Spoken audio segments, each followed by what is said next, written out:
So, tell me more about the trouble. You mean you haven't heard? Heard what? About all the trouble. What trouble? All that trouble in Two-Starf. No, that's what I want to know. Rough business. Terrible stuff, even for this part of the world. Makes me sad just thinking about it. But what happened? Alright, keep your knickers on.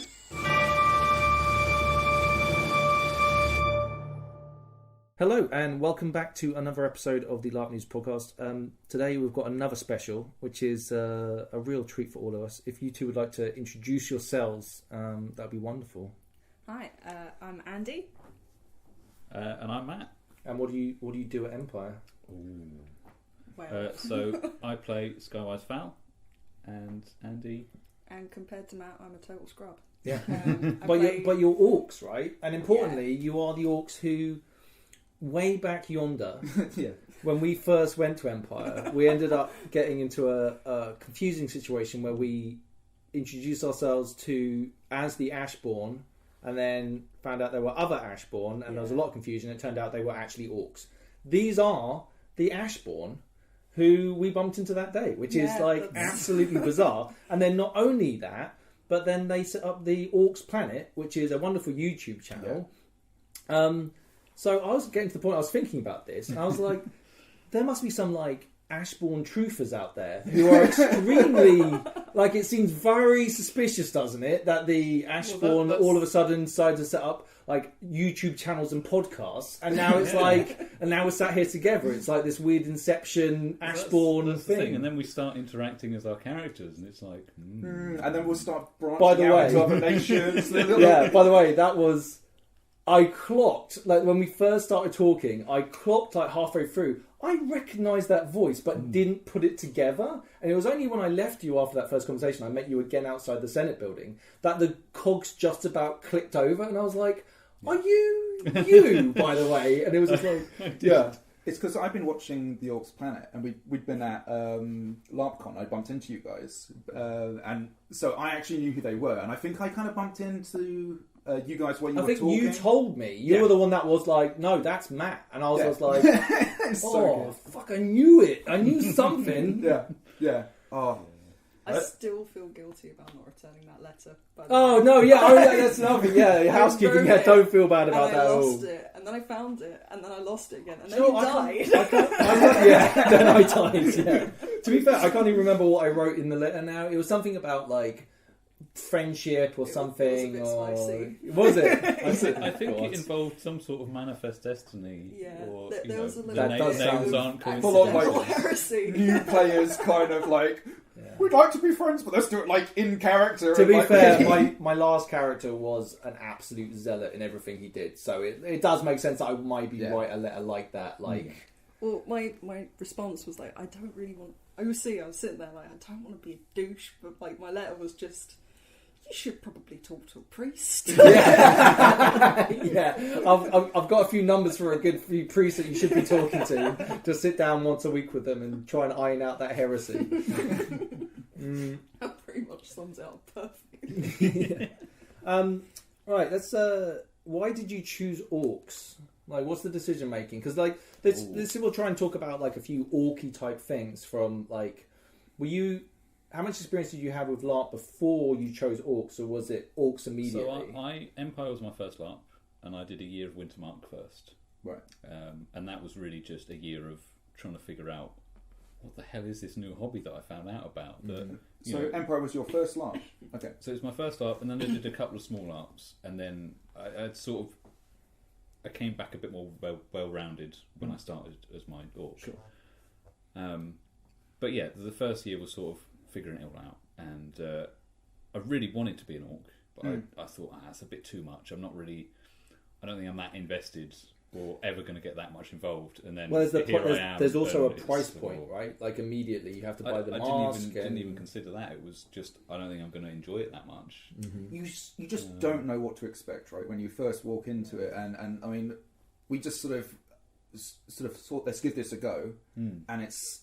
No idea, and to be honest with you, you just almost can't prepare yourself for how you're going to experience your first LARP. So then you learn to hate Wintermark. Well, I did 3 events there. I really enjoyed it. I really enjoyed just the novelty of LARPing, but I wanted to get more invested in it, and the player group I was with at the time was quite small, and we were all going our separate ways. And I met an orc in play, and we got chatting, and we sort of became friends, and then we ended up, Andy and I sort of moved in together, and I think I convinced you. You were like, this is what the orcs are like, and I was just like, that sounds amazing. Yeah. I think by sort of talking to you about it, I convinced myself it was a good idea, and we just thought, you know what, let's start the new year, let's just try Orcs and see how it goes. Yeah. That's awesome. And we've never looked back. That's a good attitude, though. And what was it like when you were first... So you got your mask in, right? You're getting your character sorted, you're trying to get some of the lore for Orcs. Right? Was it weird the first time you donned the mask, time in, and then everything... I can imagine that being quite full on, right? The first time we donned our Ashbourne masks, we went to LARPCon. Yeah. Probably 4 or 5 years ago now, maybe? Yeah. 4 years ago. It was the first LARPCon we ever went to, and we debuted our Orcs. And we looked so sort of, I don't want to say simple, because everything's aspirational, but we very much started with a small amount of kit that we were going to build up in play. Sure. And looking back, it's kind of like, oh dear. I look back at my kit and I just go like this. I just put my head in my hands. I can't. I think there's definitely we weren't terrible when we first rocked up, but I definitely look at some of that kit and go, Jesus, that was, you know. I mean, but also you're trying to get, if you went to someone who's been playing LARP for years and years and years and really broke down how much effort and time and money they put into their kit, it's lost. You can't ask someone immediately, spend £500 on your this character before they leave. You have to build it up. But there's also character as well, right? You got to learn your new character. You can do stuff on paper, but once you're in the field, then maybe a pendant is a lot more you, and you didn't realise, you know? Yeah, I mean, your character is the important thing. What you look like is just sort of what makes you become that character. And we were, I say we kind of look down on what we used to dress as, but it was entirely on brief. We were totally in keeping with the rest of the nation and with our group. There was nothing wrong with our kit. It was just you're self-conscious. Yeah, it's human nature. I mean, and also being a sensitive person, you're going to be, oh man, look at me, and I wish I did more. Whereas to anyone, it's probably all internal, right? No one's looking at you going, oh fucking hell, look at that guy's fucking kit. No one else minds. Yeah. And we went into the nation. It was a bit smaller at the time, and we went in, and everyone else was. We seemed to think everyone else was well established, and they'd been going for a couple of years, and everyone looked amazing. And we did look just as good, really, in hindsight.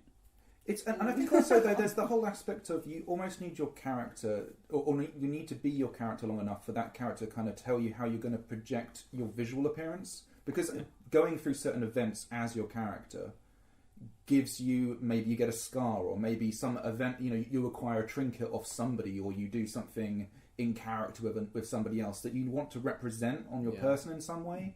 And slowly your kit tells a story. It's not costume, right? It becomes something else. It becomes a story, a living story. I completely. My new character is was very, it's slowly being added. Even your very kind gift has added to that and creates.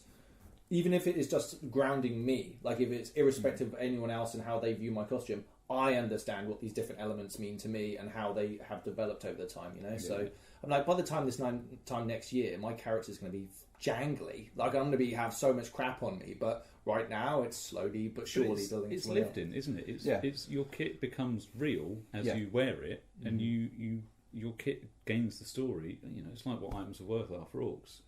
The story that you are creating as your character is embodied in your kit, and it grows with you. Yeah. So your kit after a year is always going to be more diverse and more intricate than it was to begin with, and it's only going to continue. Dude, the psychology of having a new character and figuring out who they are, and realizing parallels with your own personality and all that stuff. I mean, it's a fascinating business, is it not? To be oh fuck, I thought that was completely. I was being different by selecting that as something my character was going to do, and then you realise actually all I did was do something that was so like me that I didn't even realise until you see it as a mirror. I think of all the characters I've sort of created, as I sort of gain more experience in LARP, and as I just sort of move forward with the hobby and what we do, my characters become less and less like characters and more like me, because you realise you can just accentuate a bit of your own personality. Exactly. Or you can take more from your own experiences rather than something you just made up. Yeah. And there's no shame in that, and it's almost the best way to go, right? You want to kind of...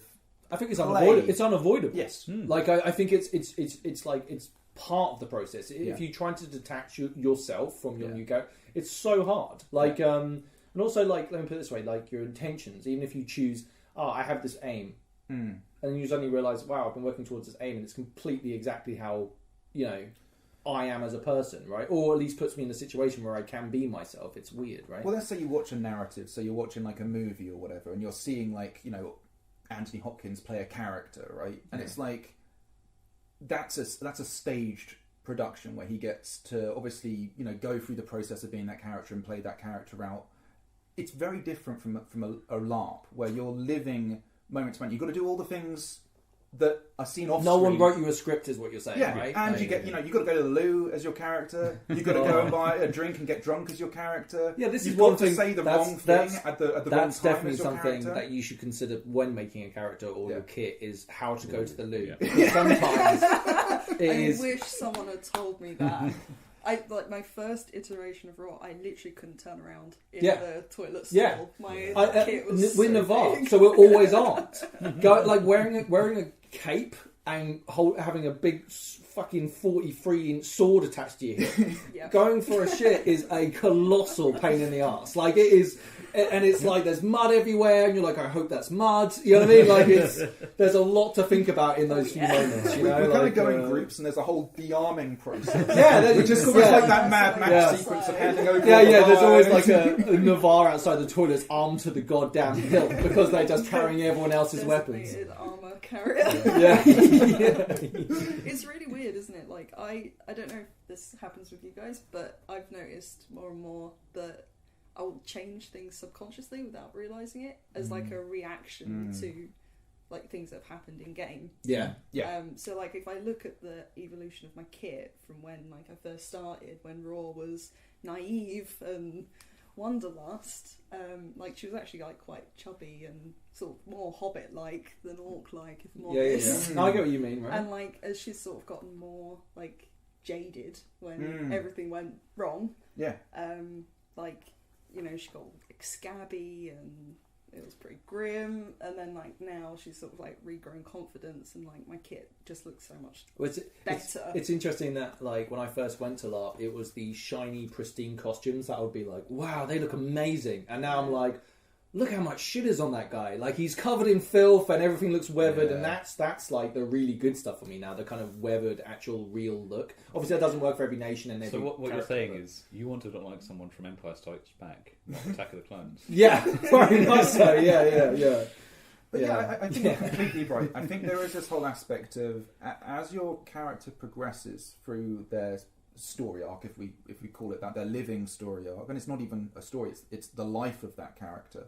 Events occur, and your kit will change to represent them. So my Talus has become a little bit more flamboyant. He's got a bit more glitz on him than other members of his group. He's punching above his weight is what he's doing. Right. He's from the council estates, putting on a suit and going down like Oxford Street or whatever, and trying to be a young gentleman. It's ridiculous.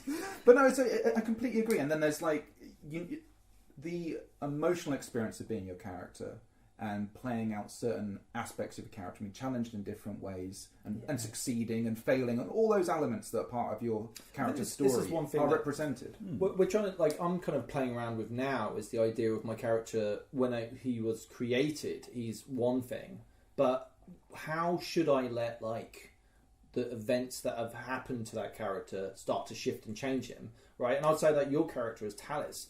Everyone he knows is dead now. Yeah. There's only one surviving member from the original lot, right? Like true. Every Friday night we have a funeral, right? That's got to have an effect on someone, right? Like, I can't just funeral, right? Say goodbye to all of your friends, event after event after event after event, and that not to have a crushing effect, or not maybe, I don't know. Like how much of a psychopath is Talus? No, and it's... I mean, oddly enough, it was a very similar experience that, like, you know, you died and then Bragg went missing, which was our first warlord, and I was just like, there, like, okay, I guess. Yeah.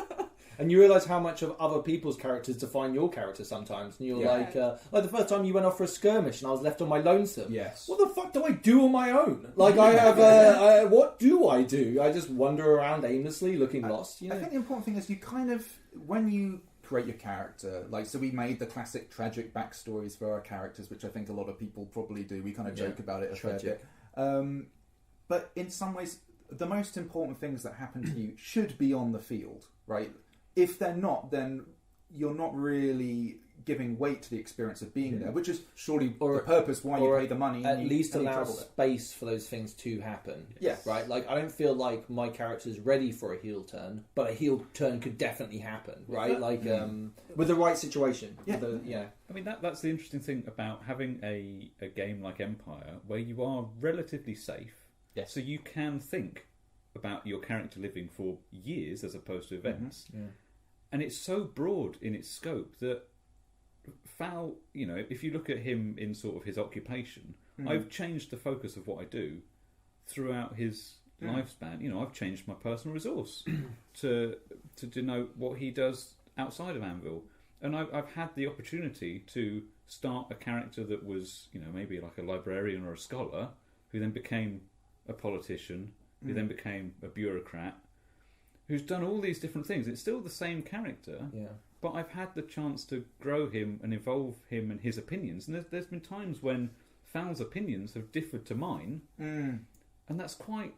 That's very bizarre. That's almost trying hard to think... do, though. Like, that's the one of the hardest things to do in LARP is to go against your, like, either your social programming or your personality, right? And to actually live that out. I mean, like, I'm just fortunate in that because we're orcs and we wear masks. I guess it's a bit similar to with the League. I mean, there are times when I've done things as Fal, and I've been in encounters and meetings and things with Fal, and I've had conversations and I've done things, and I've had to come away and walk back to the orc camp and just take my mask off for 5 minutes and just decompress and be like, oh. I think there is a thing when we go monstering and you put that orc mask on. There is, and maybe you guys will have a lot more experience of this, but there is something about actually putting a mask on. It affects you like you would never do the shit you do without the mask on when you put the mask on. It's true. You would never you would never stand in front of a battle line with your tongue waggling around like you do, goading people all the time. Like I'm shocked. I'm shocked by you when you do that sometimes, and I've known you for years. You know what I mean? It's I mean, so and do you guys go through that, like the experience of donning the mask, as it were? I guess there's something like deeply cultural, like almost kind of like inbuilt into humans. Like there's the aspect of like putting a mask on is maybe something. Well, maybe the dangers of anonymity, right? Yeah, like that. Maybe you feel you can get away with a bit more than you would without, and that double-edged sword, right? Kind of fun to kind of play around with and enjoy. You know, I mean, it's certainly. I mention this often. I wish I'd found LARP earlier because it's given me so much more confidence, and I've grown as a person because of it. Yeah. And one of the things that's helped me grow the most has been putting a mask on and donning a completely different character for myself that I've almost been able to be more me without me sort of realising. Yeah. Because I've had this almost defence that other people see and can interact with that's made me more comfortable just being me. And then when I'm at home, when I've not got the mask on, I've then sort of realised, oh well, if I can do it then, why can't I do it now? Yeah. I find you ever have that thing when you're monstering and you look at the look of fear in someone else's eyes? Like, that's a weird feeling because I'm like the least intimidating person ever, right? Whereas I know what I look like when I know what people looking at me are fear in their eyes, and they're like, "Oh fuck!" And it's just little old me, but I'm wearing a mask, and therefore you can present this terrifying death figure that's going to come and get you. But It's just little old me underneath a mask, acting the big lad. Do you know what I mean? Like, So it's not real. I think out of all of us, I get that the most because like Raw actually looks really scary. Yeah, She's yeah. got like blind eyes and Your kit looks amazing. In fact, well, I should say Thank straight you. up, both of you look incredible, by the way, on the field. thank you. Like she's kind of perceived to be like someone important, and like I don't realize how intimidating that is for other people because obviously like. Well, shit, Look I threatened at that me. guy. Remember, I threatened that guy. Yeah. And then he was like, it meant nothing to me at the time, and I walked away, and it was just a silly thing. But the guy had to get walked back to his tent by his friends because he was worried I was going to come back and murder him. Yeah, because there was a murder cult going on, and I was worried about Ian getting killed by the murder cult, but they thought I was the murder cult. So it was like, so basically the guy was like, oh my god, that Navari guy's going to come back and murder me. Yeah. I walked away, had a drink, had the rest of my evening, didn't think about it for months until the guy bumped into me on Thursday, and I was just like, holy shit. Again, not threatening person, but in the right circumstances, the stuff of nightmares, the Navari in the dark. Do you know what I mean? That's going to come and murder you. There's so much you can explore, I think, with LARP, and it's as I say, as the story progresses and as you experience things, and the thing is, you can fail, and you can fail in an environment where your failure is something that you can kind of learn from, and your character can expand from, and then it teaches you that when you fail in real life, that's something you can learn from and expand from as well. We talk about this a lot, right, with the idea of like, and this isn't me advocating LARP therapy, right? I think there are professionals who are very good at dealing with serious psychological problems, right? And it should never be confused for something else. Yeah. However, there are aspects to it where you can play around with certain things and maybe have realised truths about yourself by role-playing with other people, you know? Like, so yeah, like I said, there are limits to it, but I think it's an interesting thing, and I think just as you said, Matt, just the experience of going through play, you can take confidence from just experience, right? Because you just get to do things that you don't get to do. When you're like going to the Senate, you so seem chill as hell there now, right? You're chilling up there, and it's just like. But I guarantee the first time you walked into those buildings and had to do anything was like. Blood's pumping in your ears, and you're trying to keep track of what you're about to say, and it's a terrifying emotional reaction. And now you're just like, no, I belong here. This is totally fine. I will happily stand in front of Senate and tell everyone they are wrong, like I did we mentioned it before, and not think anything of it. Yeah. And forget, in fact, that I'm the intimidating one that people are not quivering in front of, but are like, maybe I should listen, and maybe it is.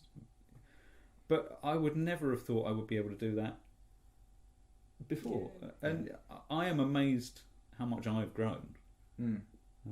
Let's talk because of this one character.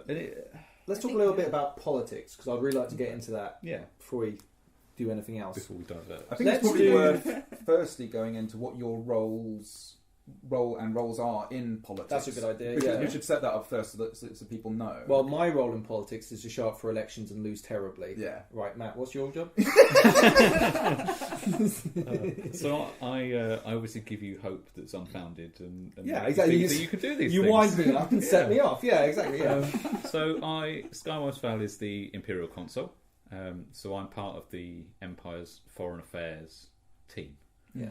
So I get to interact in a really interesting part of the game, which is a bit of the game that doesn't really exist, that affects the wider world. I love it. It's utterly bizarre to think I'm playing a made-up game in which I'm talking about made-up people that are never going to hit the field, but have impact in this wider world.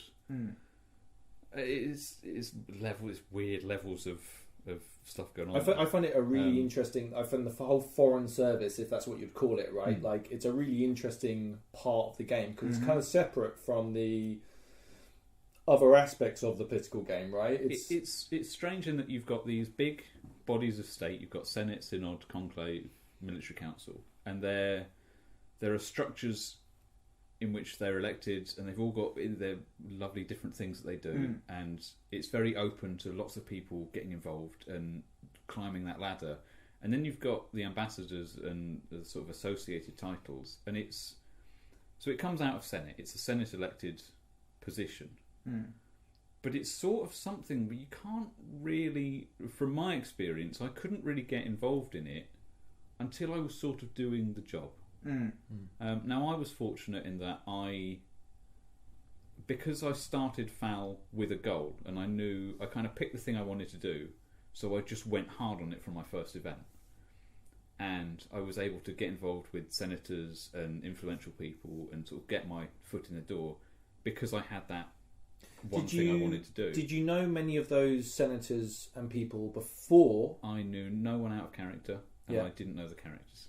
So you literally went out, found them, had a chat with them. The very first person I spoke to was one of the Navari senators, Senator for Tharunin.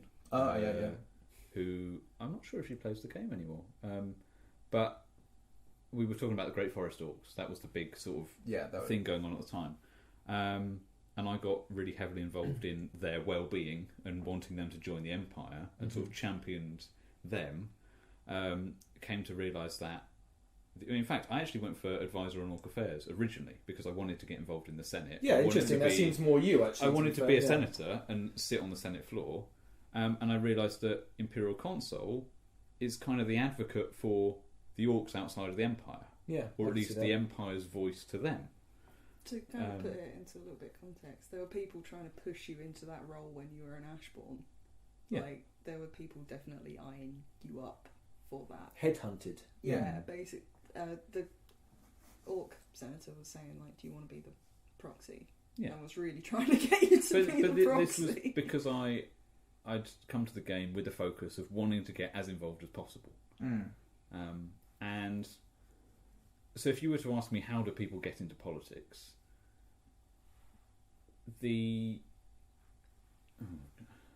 Come on, lay it out. Stage one. So you need to have a focus. You need to know what you want to do. Yeah. Stage one. So have a plan. You did it right in that you looked up all of the Yarmish fluff and you got really involved in the wiki. A little bit too much, to be fair. Not too much, I'd say. So you knew what you wanted to do, and you had a goal, and you had a title, and you knew the event it was getting re-elected. So you went around and you canvassed. It's really hard to get people involved who just come along and say, I want to help.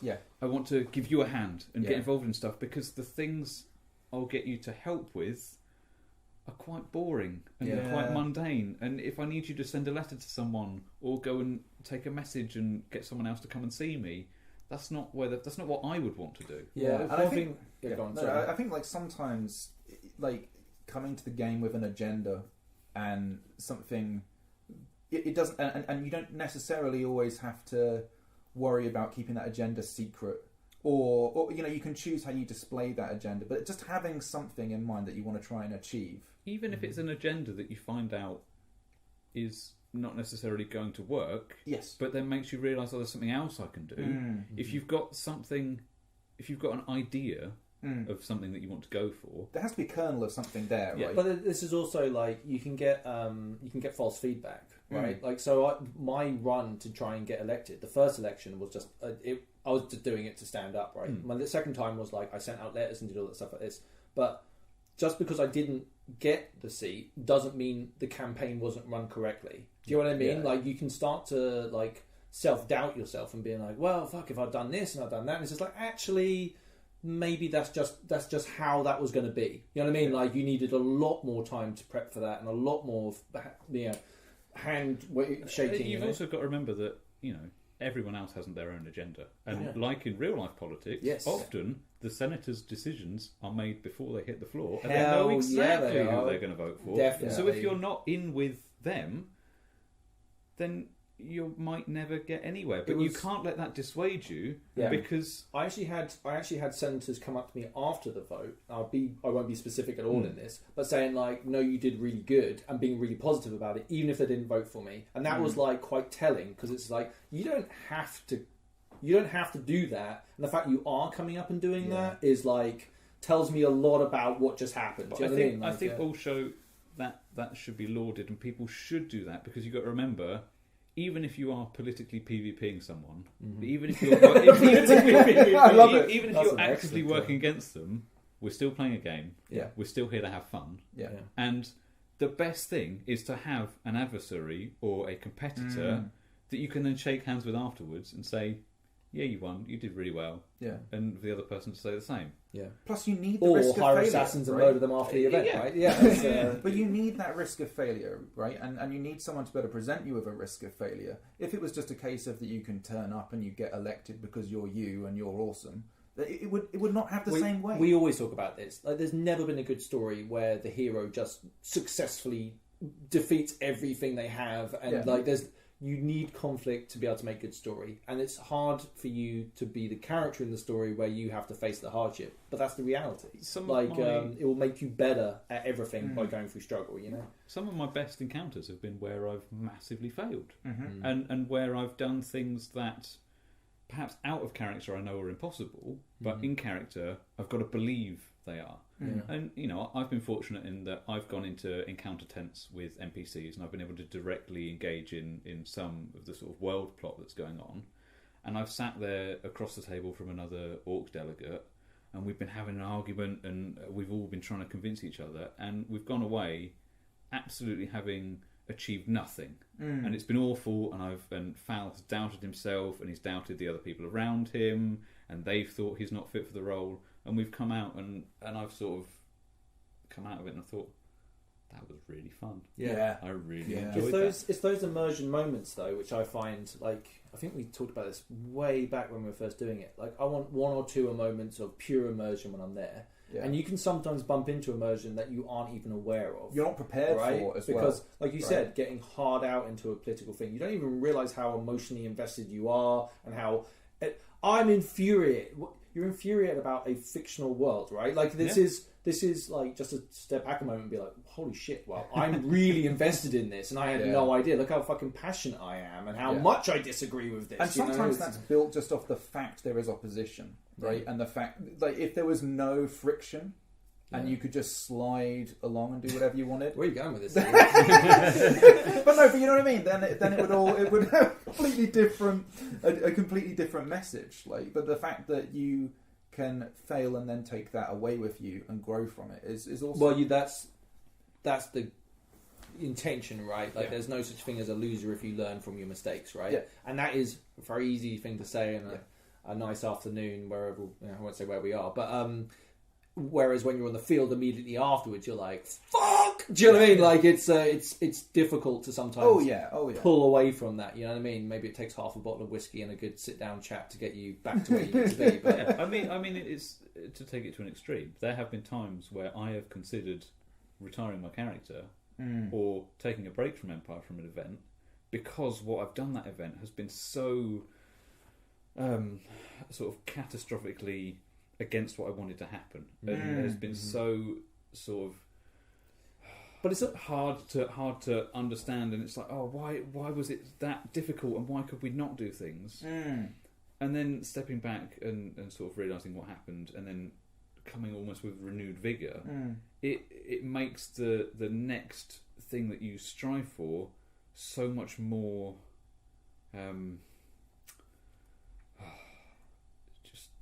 That it makes it worth it when you get it, right? And... But I know what you're saying, and there's also that whole aspect of, occasionally in life you fluff your lines, okay, and that's how life is, and that's how LARP is. Occasionally you go up there to do the thing, and you don't get a second take. That was your go, and you fluffed your lines, but that's something you still have to live LARP with, right? Maybe you stuttered, you looked nervous, or and it didn't go the way you wanted, or you just said the wrong thing, right? And that is life. That is part of life, and that's part of LARP. And then you can't divorce them, right? I think sometimes the problem is that when you have a character and you aim at one thing, and if you're denied from that thing, you suddenly realise, who the fuck is my character? Right? Yeah. There's a problem, like when you sometimes you have to try and separate action from character, right? Like, is your character because it does a certain thing, or is trying to do a certain thing, or is that character just the character and the actions are a byproduct of their personality? That's something I've been playing around with for the last couple of months, is like, because you touched on it in your very good last Orcs Planet episode, where you're talking about like your direction of your character, and during the episode, you were like, "Is this worthwhile?" And I'm sitting there at my computer going, "Yes, yes, it is." To hear people talking about it and the struggle of being like, "Well, what the fuck do I do with my character next?" I thought that they would be this, and that's all they cared about. But then you're actually like folding back into the idea of like, well, what's your character like if they can't do that thing, or they failed at that thing, or they don't know what to do? Like, listful is a thing to do, you know. Unfortunately, we only get 4 events a year, and we want to maximise our fucking time. Most of the bad feelings I have about a post Empire event is me not maximising my time I had.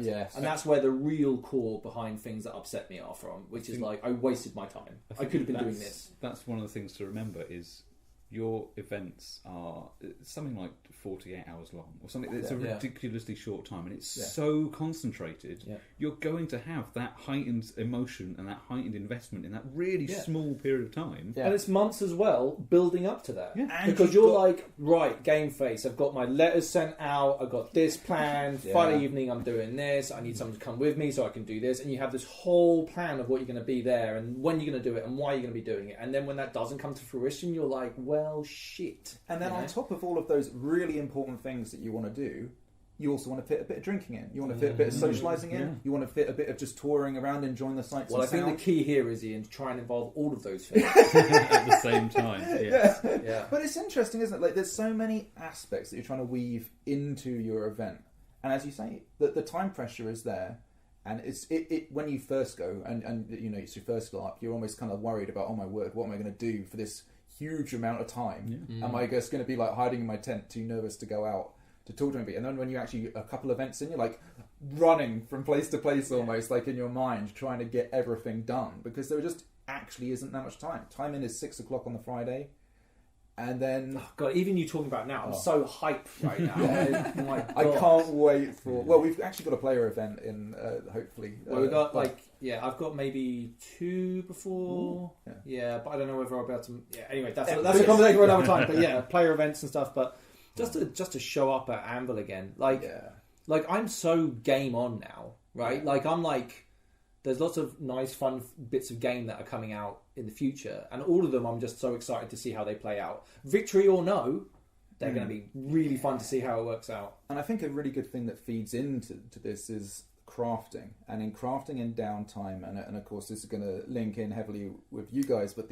I really enjoy doing like making things to keep my hype bubbling over. How are you guys with that? Because we should say that you guys run the Armchair Armory, right? Which is what's the website, just so people can Google while they're listening? I think it's armchair-armory.co.uk. I think literally if you Google Armchair Armory, they're the only ones. Right, So, and what do you produce?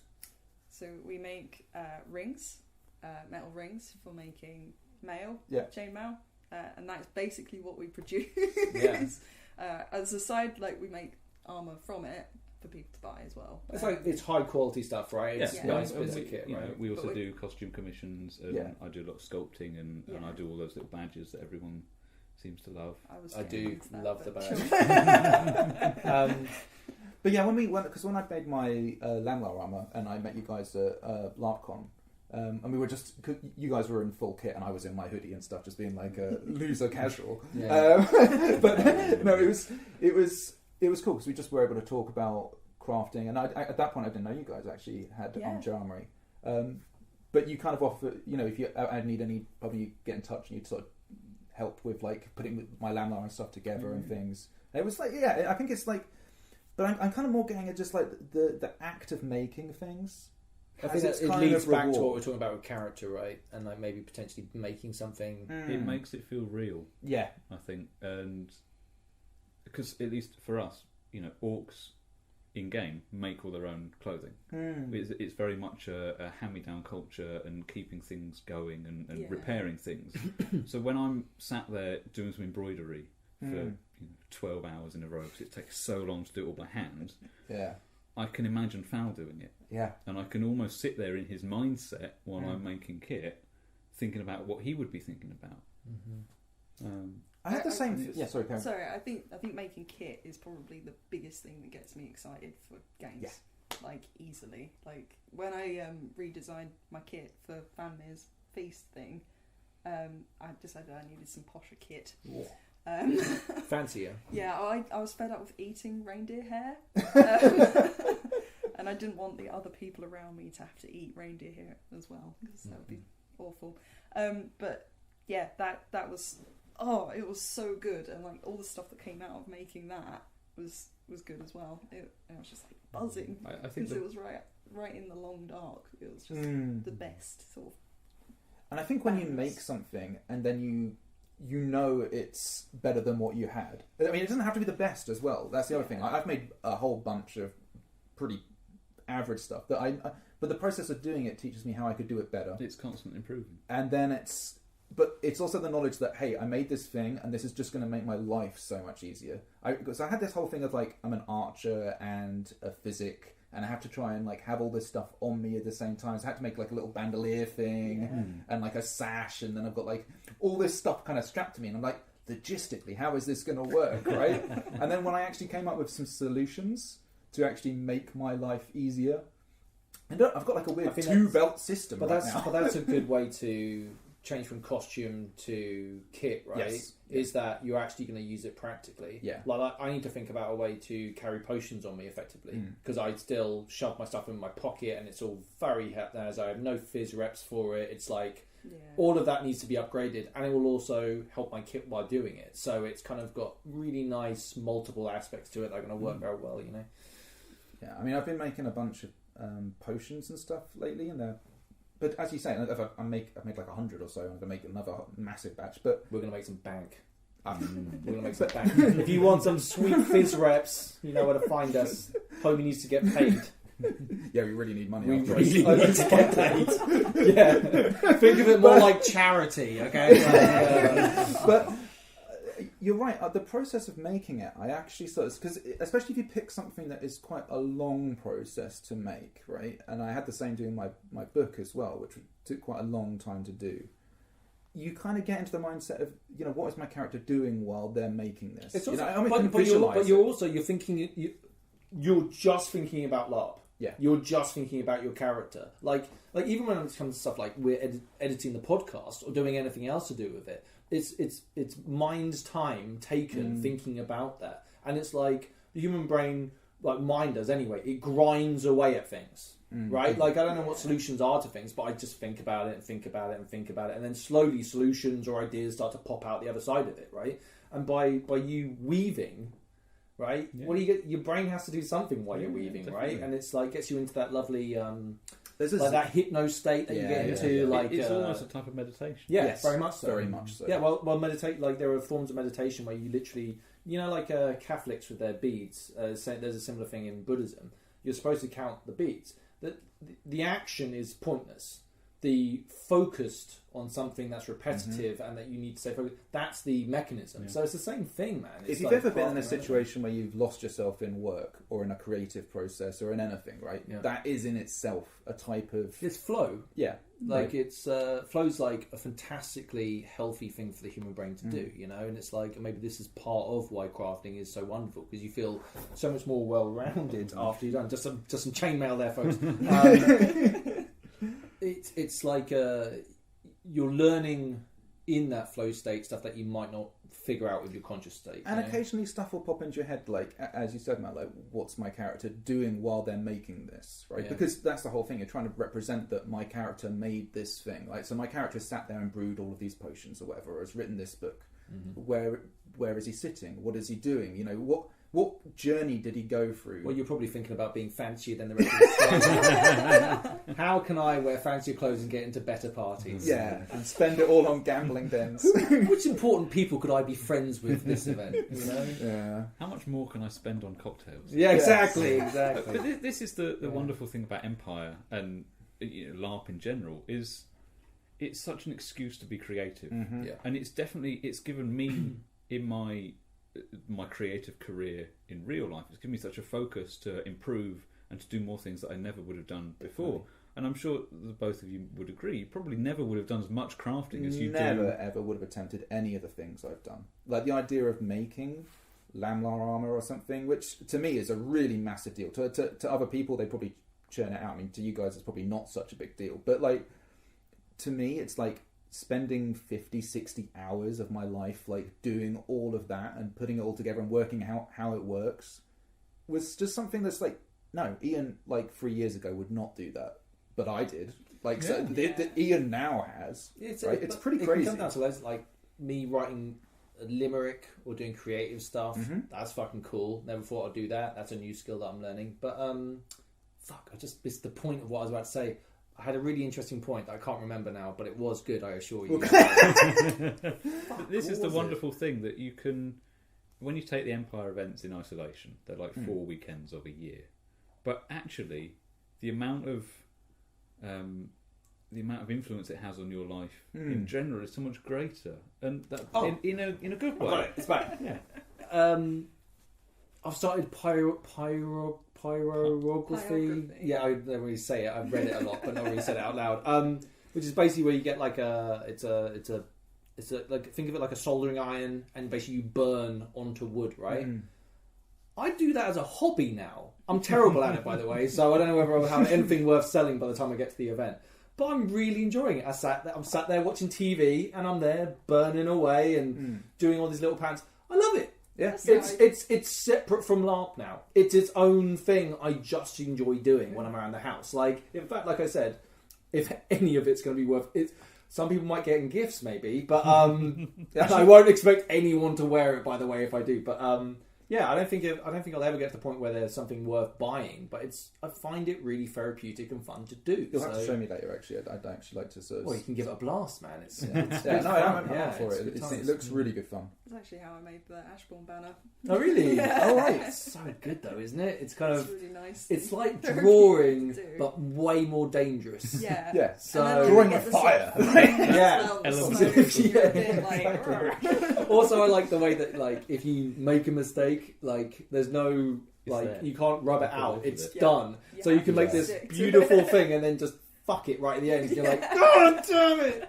But that's all part of it, right? And that's like any kit or anything you're crafting. There is kind of there's an inbuilt narrative into you doing the thing, right, and taking that to the event, and it's never quite perfect. I'm a little lazy. I'm one of those people that are so I wanted to have a seashell necklace, right, because I'm a seafarer, and I thought like Navarre take things from where they're around, they incorporate it. So seashells, brilliant, Dave. I looked up how much it costs to buy a bag full of seashells and then all the bits to make a necklace. And I worked out it's cheaper to buy the necklace, right? Yeah. So that's why I did that.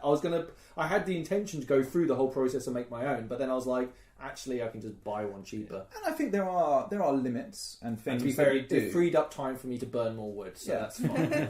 I mean, I think there are, but I mean, like, you're not necessarily, going to sit there and spin your own yarn and all this kind of stuff. There are kind of, I mean, maybe you will. Who knows? Some people do. But like, yeah, I mean, but you kind of get to choose how far you want to take it and what you want to explore through crafting. And I think the reward of it is so high. I think it's more like it's a vehicle. So some people might love making chainmail, whereas some people might love sewing fabric. Right? There's lots of aspects to this that you can do your own thing. Like there's loads of people out there who sell woolen wear, knitwear. Yeah. I mean, you can buy all sorts. Hell, I bought a carrot whenever it was. Have you seen those kids that are hustling carrots? No. Oh my god. Is that where Dave kept getting them from? There's a couple of young people. I don't know how I want to call them kids, but they were young, and they were like, "I'm like, what are you guys hustling?" And they went, "Carrot." They were like, "There's a thing full of carrots," and I was like, "How much are they?" I think it was 2 rings, per carrot. I was going to say crowns. So like, crown, yes. They did. That's a hell of a game. They gave me like a whole sales pitch on why their carrots are awesome and why you need to buy them. And I was just like, you've got to appreciate that hustle. So I was like, how much? I'll tell you what. I'll buy 3 for $5 or whatever. And I bought them and I gave a carrot to somebody else that was sitting there. And I was just like, I've just been completely mugged off by it. Like, you got to appreciate that. Sort of, they had a box and a sign and all that stuff. You know what I mean? Like, but I had a pun as well. I can't remember what the pun was, but as soon as they hit me with a pun, I was like, oh man, shut up and take my money. Yeah, exactly. Yeah. You also got to think how much enjoyment would they have gotten out of that? Yes. for you, buying a stupid little carrot off them. I think the novelty of them shifting carrots had already lost by the time they got to me, because I think they had shifted like bags of carrots, man. Like, yeah, they were just they were already. I mean, carrots are the power snack of the Orc Nation. I'm just going to put it out there. Yeah, I felt better. I felt better after eating the carrot. So Fantastic. maybe it was worth the. I got more refreshment out of that than I have some of the beer I buy when I'm at Empire. So. But isn't it weird, like, a fairly, from the outside, mundane interaction like that, buying a carrot from somebody, can actually be, like, that's really good fun. It's and game, really though. good It's game. great, Like, yeah. and the fact is that it's not just that you're literally walking up like you would on the street, like, to a vendor and like, here you go, I want to buy this bag of carrots. It's like, pitch me the carrots, right? Pitch me the carrots in character. And why they're the best carrots in the world. And then you telling me the story. To be honest with you, as soon as I'm asking you to tell the story, I'm probably going to be buying your carrot. But I want you know what I mean? I think there's one thing that, like, selling items is like, it's because you can sell items and then be like, when you find out how rich folk are, you're like, why the fuck am I even doing this? Like, why am I making like 5 rings off every sale that I have to work for so fucking hard? And then I'm like, why don't you try my product? It's prosperity, so try some. And then you get like a third back from how much you're putting out there, and you're like, fuck this, right?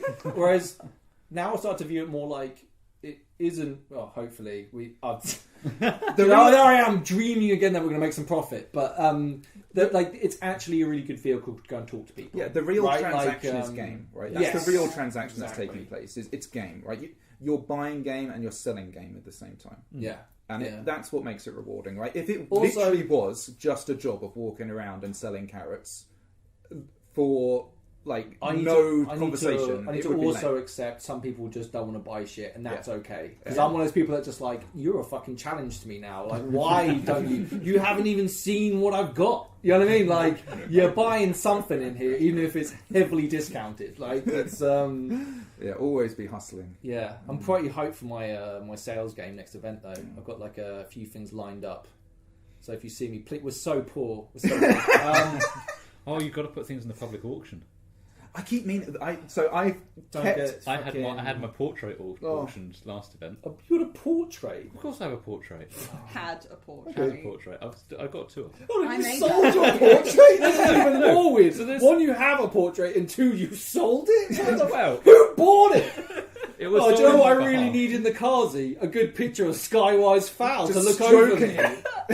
Lovingly stroking your portrait. I believe it was. What if it's one of those weird anime pillows that people sleep with, and they're like, "Good night, Fowl." And they're like, one little smooch before sleep.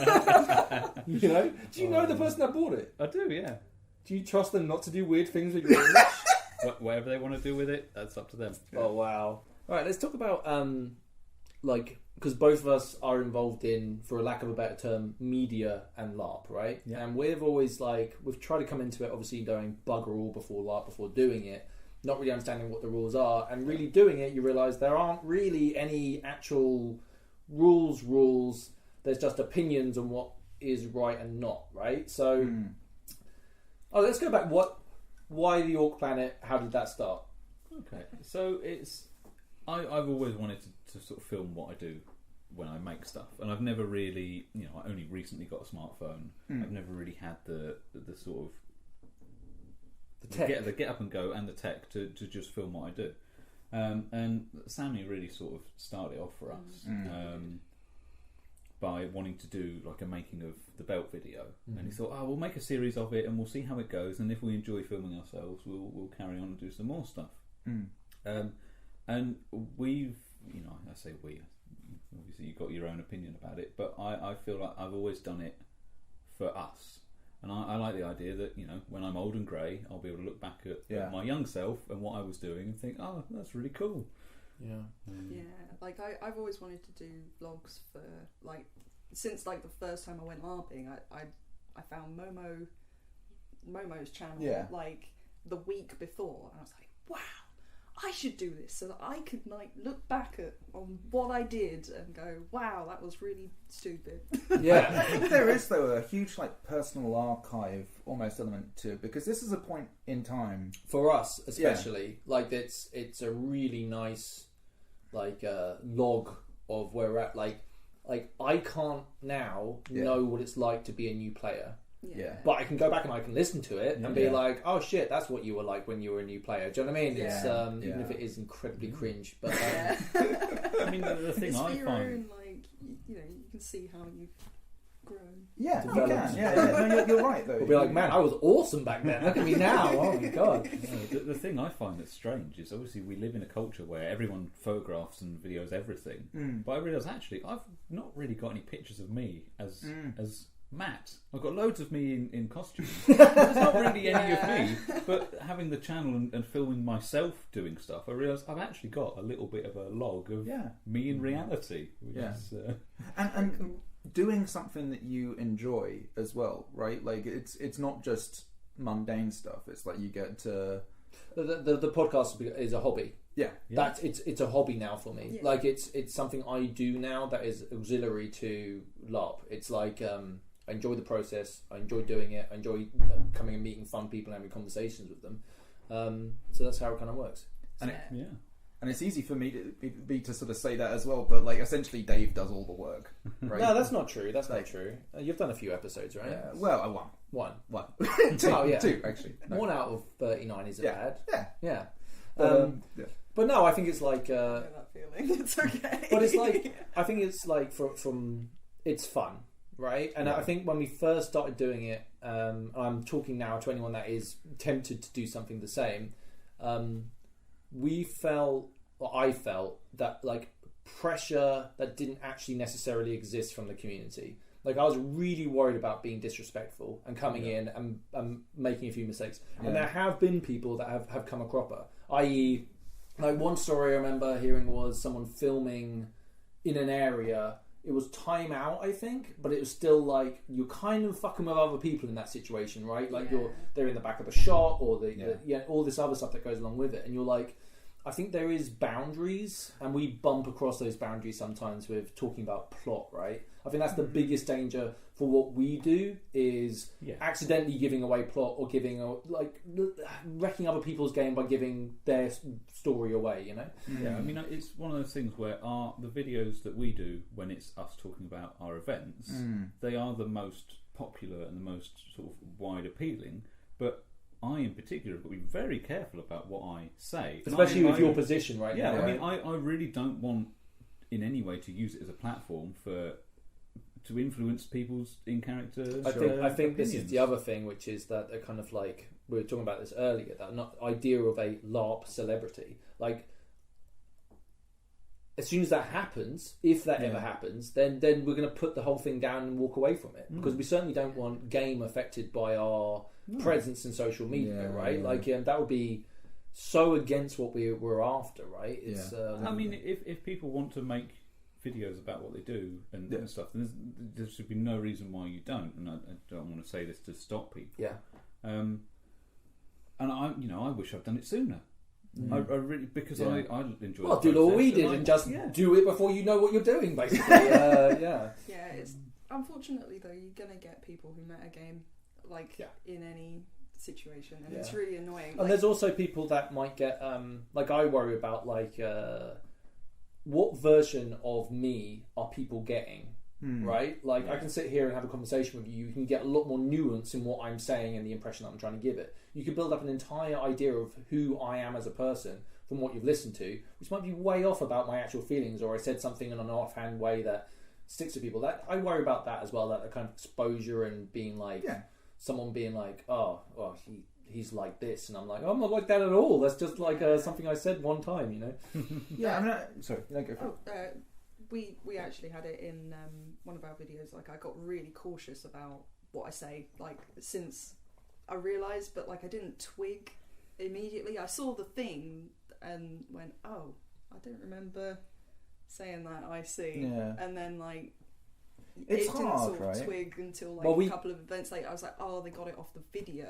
Yeah. And oh like, shit. That's awful. So it's really made me go like, I don't want to sort of go really deep into I think this what is my character's thinking. We have like motivation, right? Yeah. Like it's kind of like what why do we do it, right? Like, and I think like we started off doing it because it was a fun thing to do, and now it's developing into something else.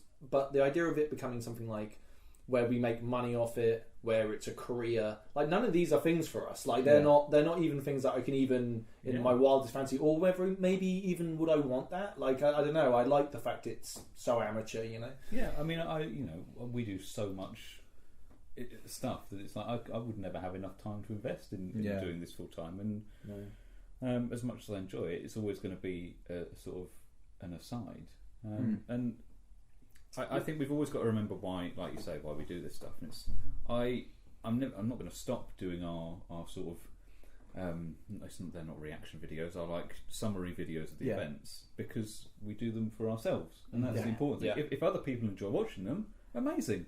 Yeah. But we always say this, right? It's like the dear listener, you enjoying this is a byproduct of us having a good conversation, right? Yeah. I mean, me and Ian were talking about this on the car here, that like when we stop being passionate about LARP and stop enjoying the podcast will be unlistenable.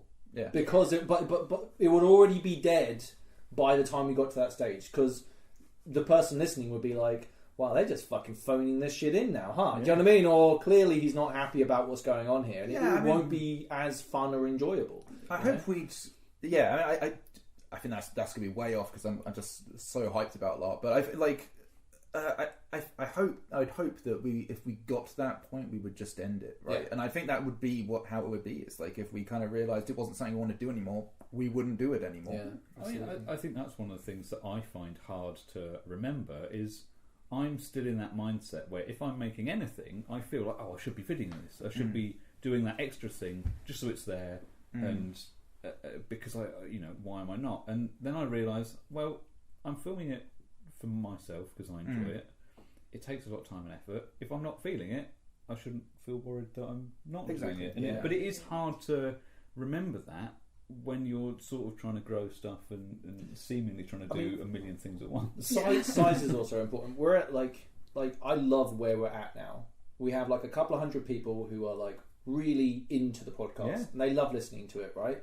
But I wouldn't ever want that to be thousands of people, because the people we have now, they know what to expect from the podcast. They enjoy what we do, but there's no expectation there of like, do this, right? Like they're all just really fucking supportive. We have the little messages that we get are just, they're so nice and supportive, and like it really means a lot to us when people, it's like fucking people from like all other countries around the world. It's like, it's just cool. What an age we live in, where someone in South Africa can message me and be like, hey, I'm doing a LARP, it's really good fun, but I really appreciate hearing what you guys have to say. It's just like, holy shit, that's amazing. For a bunch of idiots that don't know what they're talking about, giving bad advice to people, you know? Because me and Dave don't live... I mean, we're kind of best mates who grew up with each other from like when we were 3. So it's like... But we don't kind of live sort of near each other. Well, not super far away, but we don't... Yeah. So it's like we have to sort of commute to make it happen and stuff. So it's also just like a really good excuse just to go over and see my best mate. Yeah, like, I'm sure you're the same though. It's nice to, like, when we get back from LARP, it's nice to decompress and talk about it. That's all you want to do, right? Is sit down with people that like had the same experience from you. You can keep the enjoyment of the event going for longer, and it's I find it really difficult to remember what I did. Yeah, you get so much done, and it's like we said before, it's so compressed into such a short amount of time that I can't remember what I did on Friday. And until you talk through it and you hear other people's experience and you hear what they did, you sort of remember, oh, well, I was doing this at that time. And it's nice to... I used to write a little... I've got a journal that I used to write down everything I did of every event. And I started that and I did it for about 8 events. That must be cool to read, though. I've never read it. But I stopped for a couple of events because I couldn't remember what I did, and then I sort of... the same person. Well, Fal, I'm going to read your journal to you. One day I'll pick it up and I'll be like, what on earth is this? This is rubbish. But I got annoyed with myself for not keeping it up, and then I had to realise sort of why I was doing it. Yeah, and it's like, well, sometimes you don't have the time, and sometimes you just forget because you do so many things. Well, one thing I really like is I love watching your stuff. I don't watch everything, but I watch like a whole bunch of it, right? Yeah. So it's nice to kind of just have a bit of froth and hear other people's point of view. But it's also cool seeing like, because there are a couple of different groups that do odd videos here and there on it. I love watching that stuff. I've got no idea what it's like to be a Dornish person and what they get up to. So it's like, it's the same world, but a very different attitude towards it or interaction with it. One, because of their own personality types, and two, because of their nation or the role that they're playing. So like, I think you get a very narrow band just from listening to one group, right? Like, we play the game a certain way, and that's dictated by the Wind of Art and our personalities. Whereas you could listen to someone else that has very similar, on the surface, expectations of their character, but a very different way they interact with the world or present it. I think on paper you could play the exact same game as 10 other people, but if you're all in different nations, it's going to be entirely different. Yeah. Because your environment and your surroundings are just so far removed. I talked to Matt P and Andy Raff recently for the podcast, and they were talking about you could play each different nation with the same role effectively in each different nation and have vastly different experiences in each one. I think that's very true, actually. You know, like we were talking before the episode about potentially joining. Well, which nation would you join if you were going to join a nation? If you would, blah blah blah blah. But I think there's like you'd be surprised at what answers people would come up with, right? Like you saying like, Urizen, that would be fun. Whereas I'm like, I like the people in Urizen, but I wouldn't want to join them as a nation. Whereas the Brass Coast, way different from that. That seems more appealing to me. So, well, weirdly, like for example, with Urizen, I've had like a lot of interactions with them, but I don't know. Maybe I'd do something completely different. Like actually, orcs are very tempting. Like I find the idea of that feels like to me Endgame. Like that feels like the final Valhalla. You know what I mean? Like I have become. Do you know what I mean? I think once you put that orc mask on, that's not a monster mask, and you do embody that role, you kind of realise, this is it forever now. I'm not going to take this mask off again.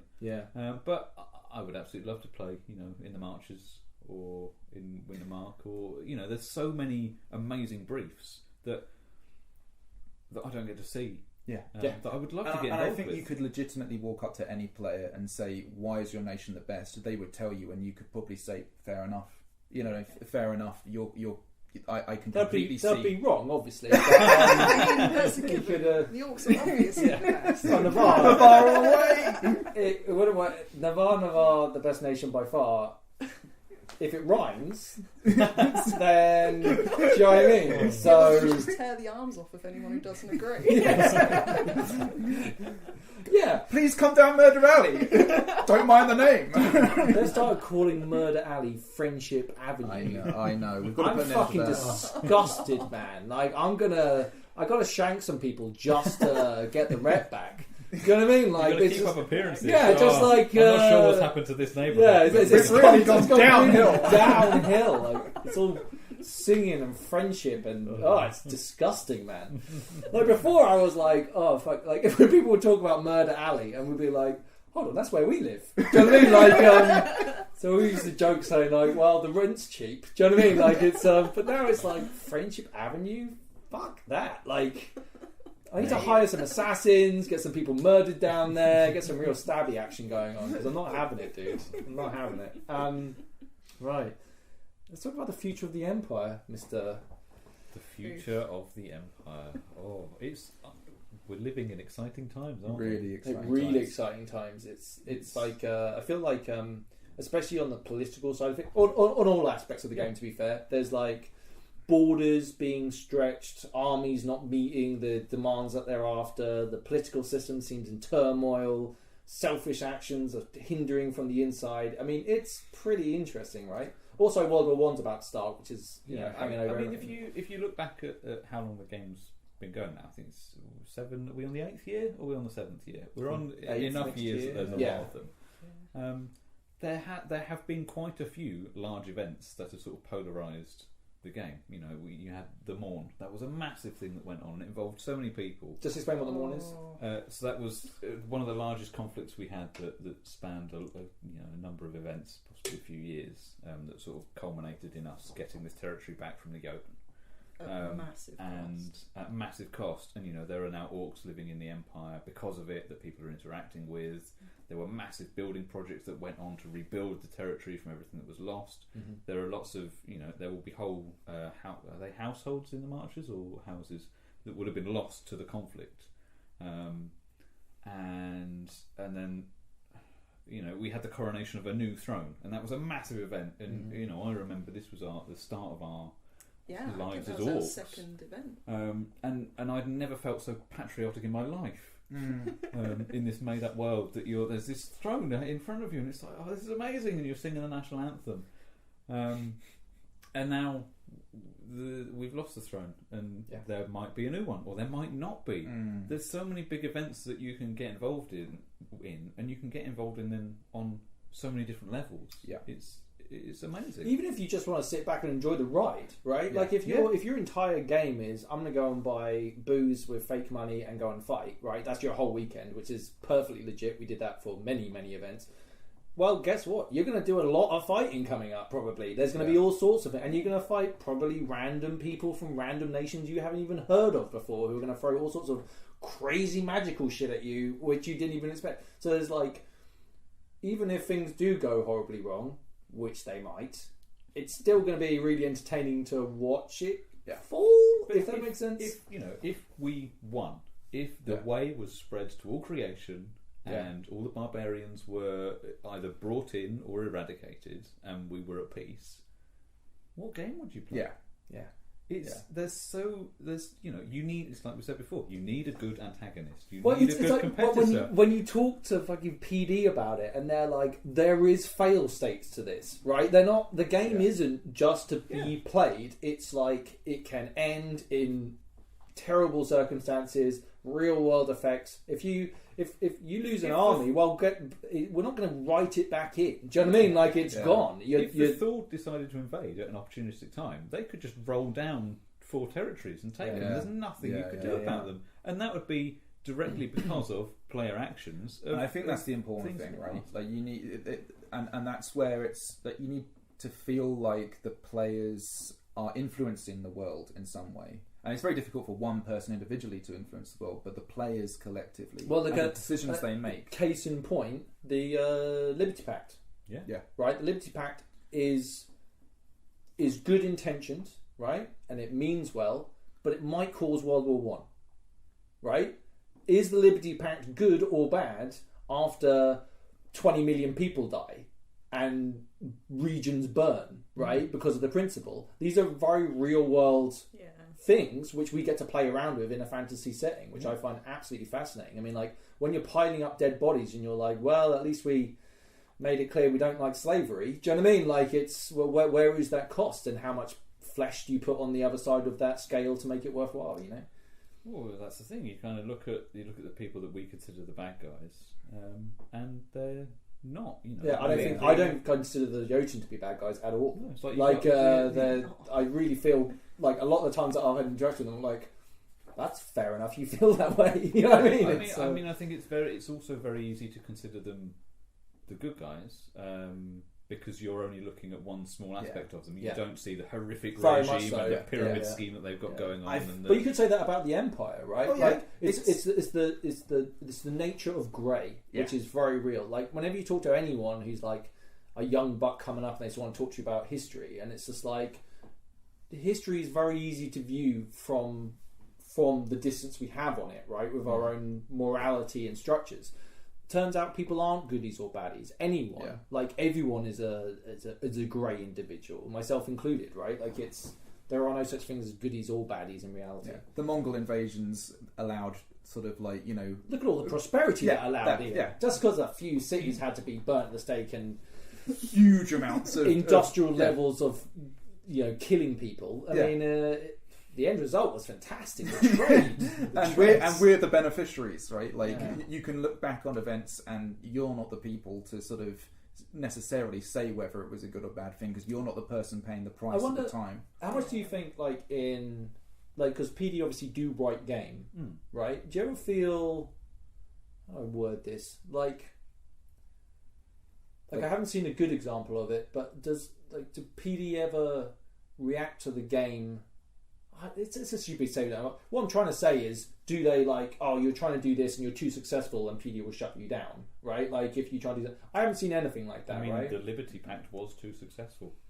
That was from all accounts, that was a massive bit of plot that they had put a lot of time into, a lot of effort. There were a lot of incredibly well briefed NPCs that were on those meetings and encounters and stuff, and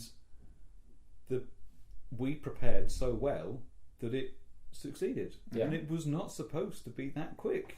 And PD didn't turn around and say, well, we're going to put a spanner in the works and there's all these things that you've got to contend with. They were just like, no, you did it. You've done it. Yeah. Well done. But it's also like the next thing. Let's put all these sanctions and embargoes on you. But the Liberty Pact is such a good, is a great example of something that's player led, that affects the world, that will develop plot from PD that feeds back into it, right? Because there is so much potential about what might happen, and a lot of that might not be very good for the Empire. Some of it might be, but long term it might be fantastic for the Empire, right? Like we just don't know. I mean, there is a potential that with all these trade things going on with all the other foreign nations, the Empire could in effect go bankrupt, and we could just dissolve into not being a sustainable civilization because we've taken a moral stance. Well, power reach, right? Like even like any military or even political endeavour, to be fair, you have to understand the limits of your own power, right? Like, and logistics of power as well. Also, we're talking about a world where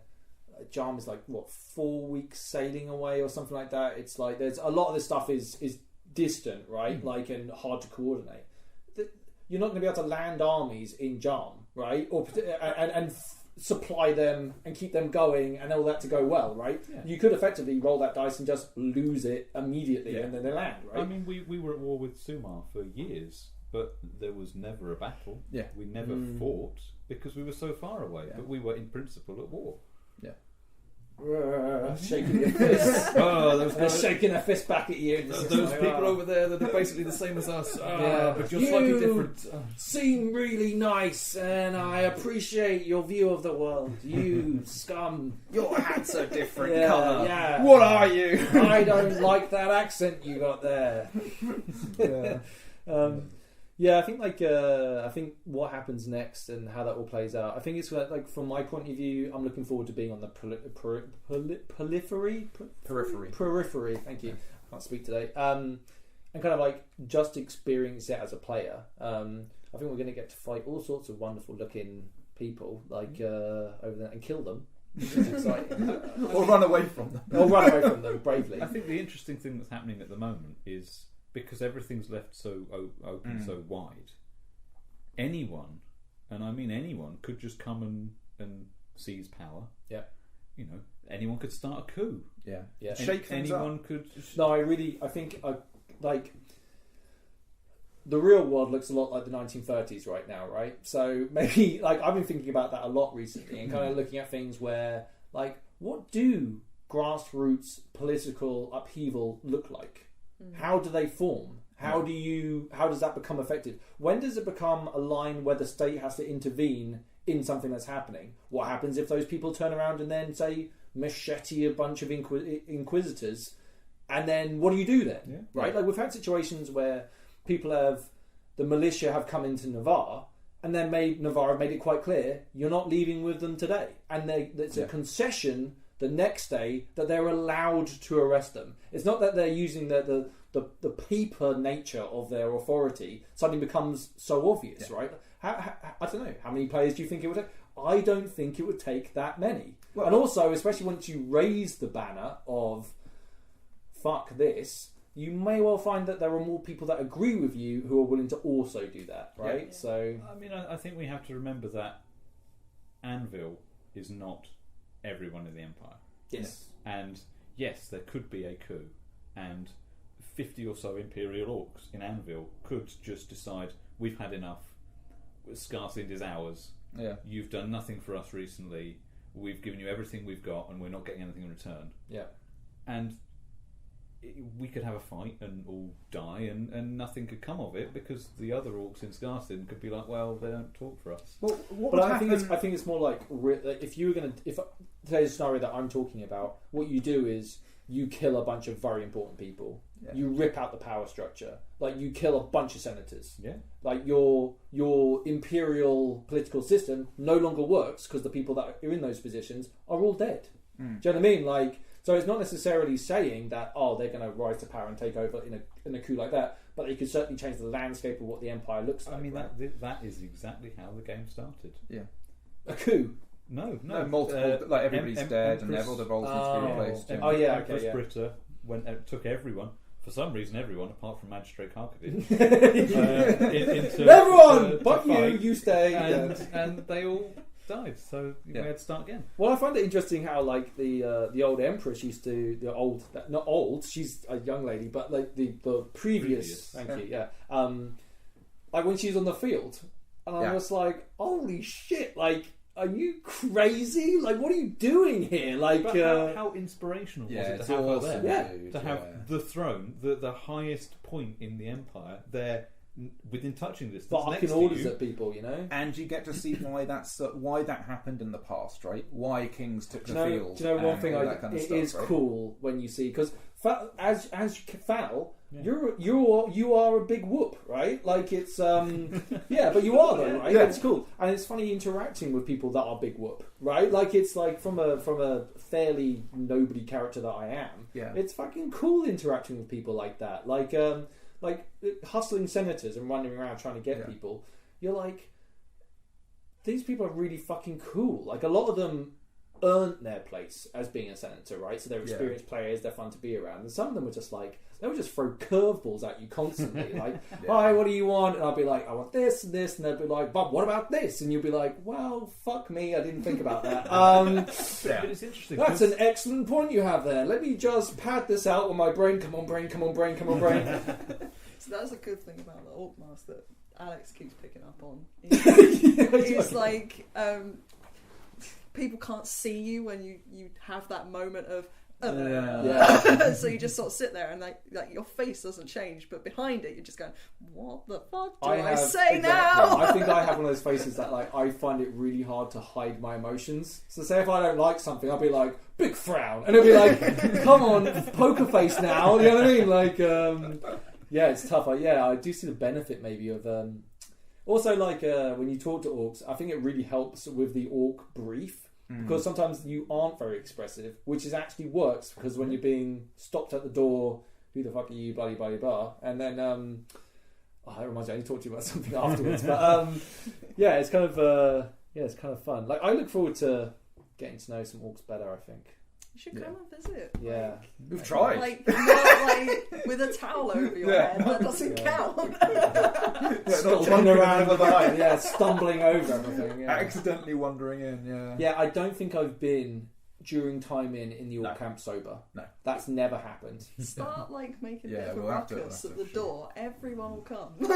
No, I know. I've seen what happens to those people. That's the problem. Yeah, like, just you. What? I'll say that. Like last time I went, it was funny because I've always gone to the gate and had no real good reason why I'm there. And then they went. They were like, "Who are you and what are you doing?" And I'm like, "Oh, I'm here to see Scarways Fell." And they were like, "Well, how do you know him?" Blah, blah, blah. I'm like, "Well, he gave me this." And I showed them the bit, and they were like, "In you come!" And they were so immediately like, "I've got a golden ticket." And like, they were so nice to me. They were just like, the immediate flip of like from being uber aggressive to "Who the fuck are you and what do you want?" to "Oh, you why didn't you say it in the first place?" Do you know what I mean? Sorry for being so rude. Sorry, I ruffled you up there a little bit, you know. And then they let me in. But this is the thing I think people should realise is, it might seem like the orcs try and keep people out, but what they want to keep out is tourists. That's who we were. 100%. I think you have to, once you realise what the orc camp symbolises, it makes perfect sense as to the role play that goes around it. It's our nation is in effect one player group.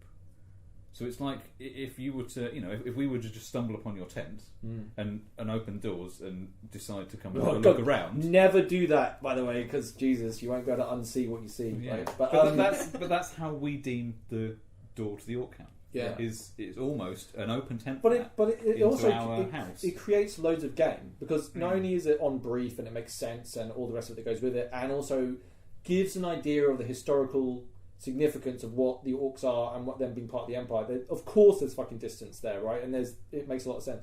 It also means that people sometimes hate the Orcs, right? And it's like, but you can see, again, like we're talking about with the grey aspect of everything, it's okay.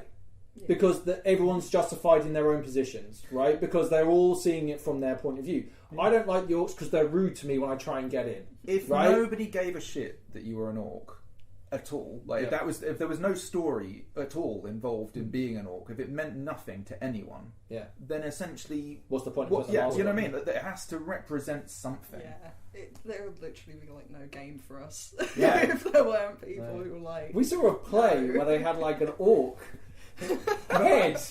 Oh, and man, they were like, so bad. I remember, like, because we were just like walking along, me and Ian, and I think it's League, was it? No, it's the Marches. The Marches. We were watching, like, I remember having it's really fun play where it's all like light-hearted and kind of slapstick, and then like this Orc head comes in, we were just like, and they were acting like it was like an actor. Oh, I'm so stupid, look at me, I can't read. And so there's me and Ian were just like, Jesus Christ! It was crazy. We were just like, 'cause we went from laughing at it because it was a funny play to being like horrified because it was like, and everyone's laughing around us. And we're just like, what the fuck have we walked into here? I think what's funny is if any other nation had done that, I think they would have gotten rolled by the Orcs. Yeah. But because it was the Marches, we're like, yeah, we like you guys.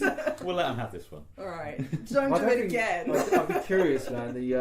I know there are players that I know that I forget, and I'm like, hey, man, I'm just going to go and talk to Fal, or just going to go and visit the Orcs, or whatever. He goes, fucking hate Orcs. And I'm like, oh, I forgot, you're a racist. I completely forgot. Lovely chap, bit of a racist. Do you know what I mean? But I mean, that's a good bit of the game. There should be characters who don't like Orcs. Yeah.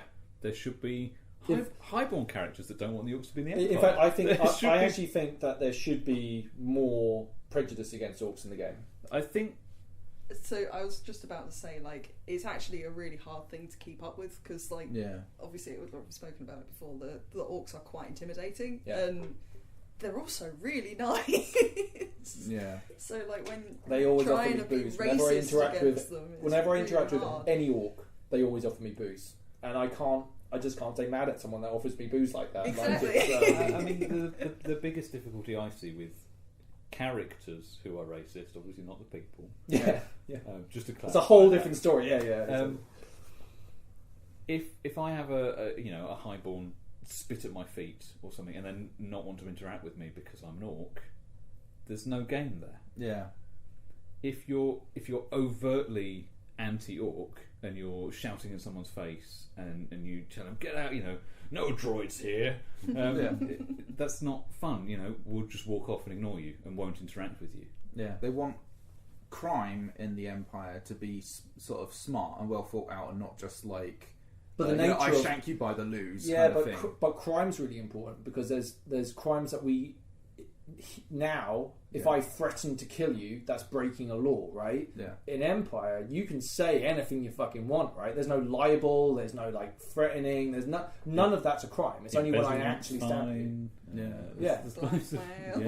Yeah. So there's loads of stuff which is part of the game, which is just like you can just be a dick if you wanted, right? Like, but I would say you have to kind of, if that's your character, right? Yeah. Like, I'm sure there must be people that just enjoy going to Empire just to be a dick because they are a dick, but maybe not in the spirit of the game. I mean, Ian, there's 2,000 people. There's gonna be dicks there. You know what I mean?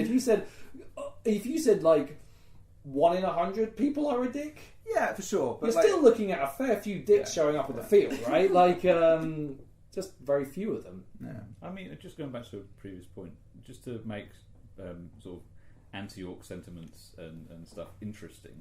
The two best ones I've seen, and they're common knowledge, so it doesn't matter I'm saying them, is if you go into a highborn chapter house, they'll usually have a water bowl to wash your fingers. Yeah. Some have two.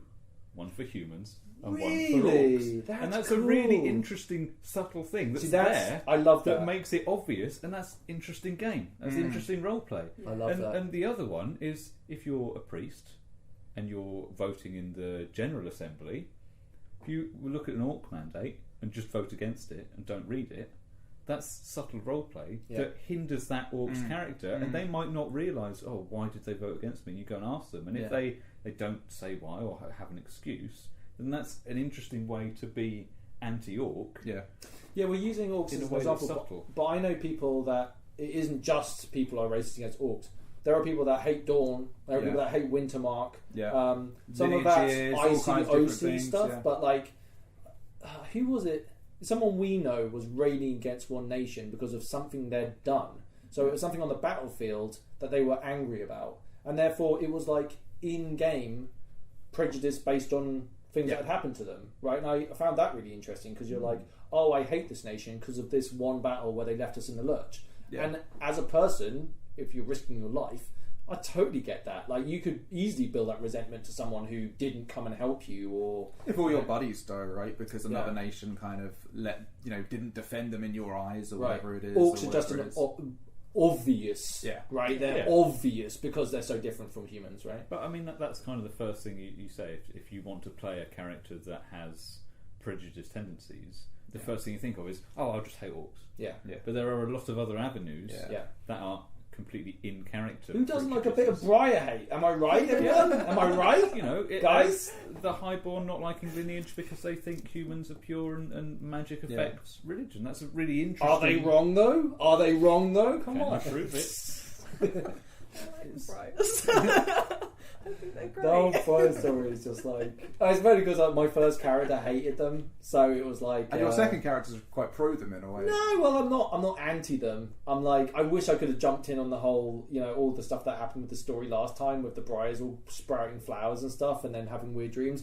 If there was a time for Irfan to hate, that was it. Do you know what I mean? Like, that would have been the golden time for that character. Just running around being like, get the fuck away from me, you freak. We should kill you now. Just having the best time. Burn them all! Burn them all! Yeah. I would have loved it. Where's the... I got surprised when I found out how much Briar hate there was in the Marchers. Like, I couldn't believe how spiteful they are. That was one or two people gaming like a motherfucker. Well, the thing is, It's when not. Oh, isn't it? There is actually more than that. when you find out the reason for why Marchers hate Briars, it is really justified. It's Why? horrible. Marchers believe that Briars salt the earth in effect when they die, So they won't bury so them. you can't bury them. So it's this prejudice they have That's for totally something that's not justified. even their fault. Again, it's the same thing though. We were talking about like I like any of these arguments where you can be like, you can put your hat on either side and be like, I completely see where you're coming from on this. Like, I totally get it. If I was a Briar, I'd be like, I'm just a friendly Briar who's trying to do my thing, and then the Marchers are like, you directly go against the thing I care about most, which is my turnips. So, It's like, you're going to make my turnips go bad in 50 years' time. Well, Not on my watch. Yeah. Oh, I like that. That's cool. There's so many aspects to the game which have, and different parts of the different briefs for the different nations that let you sort of just, you can go in any direction in so many different things. There is a big part of me that would love to be like to play a character that's like pure of heart, even if your OC character's like, that's terrible that you feel that way. Like, really going high guard and embodying high guard. You know what I mean? This kind of like Arthurian style, like honourable. Are you thinking Dawn? Or No, the briefs kind of overlap, don't they? But they're. High Guard and I'm sorry Dawn to are very Dawn and similar. High Guard who just are going to throw, but there is a little bit like the way I understand it is that like Dawn are Age of Chivalry, and that sort of vibe, whereas the High Guard are more like Crusaders, right? Yeah. Is the difference? Am I right in thinking that? Yeah. Right. So there's like on the surface, they both wear plate, but underneath there's a different mindset on each of them. Like I like the idea of doing that, like Dawn or High Guard, and just really being heroic and stuff. That looks like a great time. Like, you could just have a great time in every nation, to be honest with you. And as we said before, you could. There's so many different things you could try out, different character archetypes you can give a go. It's also the 4 events a year, dude. Yeah. Like you can only get so much done, and it's also exhausting. So even if you want to, then you can't bring the heat at 11 o'clock on a Saturday after you've done all this stuff because you're fucking knackered. You know what I mean? Like, I remember the times when I had time to have a nap on a Saturday. I still love a nap. I had a nap after the election, actually, didn't I? Or was that before the election? It was when I was in the Senate. I came home and had a nap, which I yes. felt was like that was crazy because I haven't had a nap at LARP in ages, and it was actually fantastic. Yeah, like a good LARP nap. Maybe we should like arrange an actual official time for naps and just be like, hey, everyone, it's 2:00.